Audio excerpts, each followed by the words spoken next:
প্রিয় শিক্ষার্থী, আমরা আজকে ক্যালকুলাসের মানে ডেফিনিট লিমিটের ছোট্ট একটা প্রশ্ন সলভ করব। আমরা প্রশ্নটার দিকে তাকাই। দেখো, প্রশ্নটা বলছে integration 0 to 1/4 plus x square dx equal কত, π/6 হলে এর মান কত। সাধারণত আমরা এটা ডেফিনিট লিমিটে কি টাইপের অঙ্ক করছি, একটা ফাংশন দেওয়া থাকে, বলে তার নির্দিষ্ট লিমিটে তার ক্ষেত্রফলটা নির্ণয় করতে বলে। কিন্তু এখানে ঠিক তার উল্টা, এখানে ক্ষেত্রফলটা দেওয়া আছে, ঠিক আছে, কোন লিমিটে তার মান মানে এই ফাংশনটার মান হবে কত, 1π/6। তা আমরা স্বাভাবিকভাবে এইটার এই লিমিটটা মানে এই ফাংশনটার আমরা ক্ষেত্রফল নির্ণয় করি। ওই ক্ষেত্রফলের মধ্যে অবশ্যই এ থাকবে, কারণ এখানে আপার লিমিট এ আছে। তাহলে ওই ক্ষেত্রফলটা ইকুয়াল যদি আমরা π/6 ধরি, তাহলে আমরা এর মানটা পাবো। তাহলে আমরা শুরু করি। খেয়াল করো কি বলছে।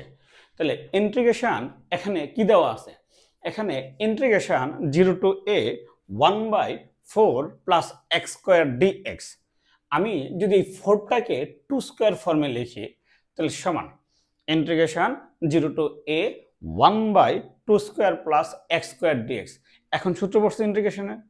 এখন ইন্টিগ্রেশনে কোন সূত্রটা পড়ছে দেখো। তাহলে আমরা জানি ইন্টিগ্রেশন 0 টু a, বা আমরা যদি বলি integration dx, integration dx s square plus x square, integration dx s square plus x square. সূত্রটা কি?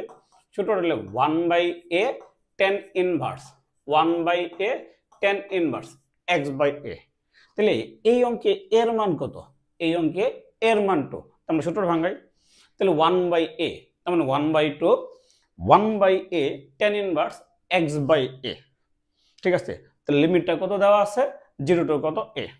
তাহলে আমরা এই হাফটা সামনে নিয়ে এসে পড়ি, হাফটা আমরা সামনে নিয়ে এসে পড়ি, এক্স এর জায়গাতে আমরা এ বসাই। ঠিক আছে, তাহলে হাফটা আমরা সামনে নিয়ে আসলাম। তাহলে tan ইনভার্স a বাই কত 2 মাইনাস কত 0। তার মানে এটা দাঁড়াইলো কত, half tan inverse a by 2। পাতার উল্টাই, তার মানে আসলো কত, তাহলে half tan inverse a by 2। তাহলে আমরা বলতেছি ক্ষেত্রফলটা কত এত, কিন্তু তারা বলে দিছে এই ক্ষেত্রফল ইকুয়ালটা কত, π/6। তাহলে সুতরাং half tan inverse a by 2 equal কত, π/6। এখান থেকে আমরা এর ভ্যালুটা বের করব। উভয় পক্ষকে যদি আমরা 2 দিয়ে গুণ করে দিই, তাহলে tan inverse a by 2 equal কত, π/3। tan inverse a by 2 equal কত, π/3। তাহলে বা এই tan ইনভার্সটা যদি আমরা ওই দিক দিয়ে নিয়ে যাই, তাহলে a বাই 2 ইকুয়াল কত, tan π/3। ঠিক আছে, tan 60 ডিগ্রি, tan 60 ডিগ্রির মান কত, √3। তাহলে বা a বাই 2 ইকুয়াল কত, √3। তাহলে আমরা যদি 2 দিয়ে গুণ করে দিই, তাহলে a ইকুয়াল টু কত, 2√3। তাহলে a ইকুয়াল টু কত, 2√3। এটাই আনসার।